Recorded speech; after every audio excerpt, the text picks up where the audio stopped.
Nifarana tamin'ity Androany ity kosa ny seminaire nasionaly notanterahan'ireo izay manohana ny hisian'ny fifidianana filoham-pirenena mialohan'ny fifidianana rehetra eto Madagasikara.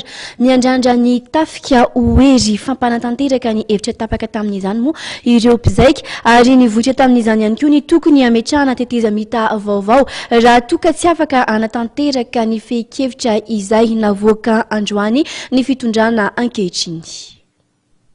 Fanatanterahana fifidianana lalampanorenana vaovao amin'ity taona ity, fametrahana ny rafitra tetezamita vaovao raha toka tsy misy ny fanatanterahana ny fehi-kevitra izay naroso, fametrahana ny miaramila hery mpanatanteraka, ny fehi-kevitra izay tapaka ny be sy ny maro, ary fanohanana ny fampihavanana izay tarihy amin'ny vondron'ny FFKM, fela-kevitra ny fiangonana kristianina eto Madagasikara. Ireo no hevitra ny vohitra nandritra ny seminera nasionaly izay nitanterahan'ny mpanohana ny fifidianana lalampanorenana, nitanterahana tetsy amin'ny espace mangote andrefanambojanahary nandritra ny 2 andro.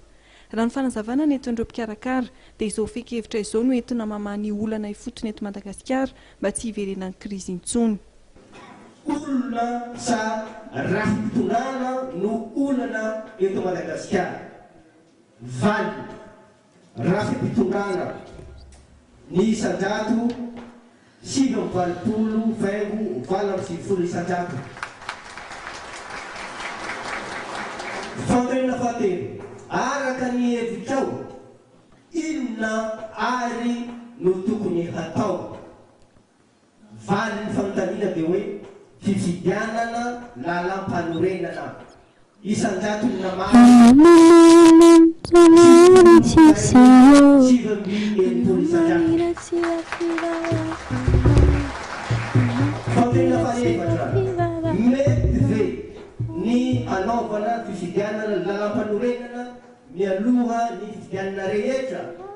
Valinteny eny ny namaly an'izany isan-jato.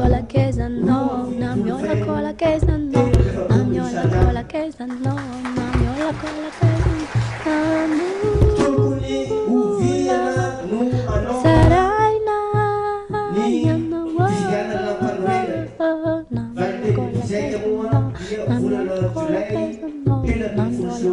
namaly an'izay isan-jato 8,20 isan-jato. Fampirenena fahaenina, inona avy ireo dingana arahina ahatongavana amin'io fifidianana lalampanorenana io? Voalohany, tokony hatao ny fampihavana-pirenena. Namaly an'izay dia 7,0 faingo 7 isan-jato. Manaraka an'izay, tokony hisy volavolana lalampanorenana.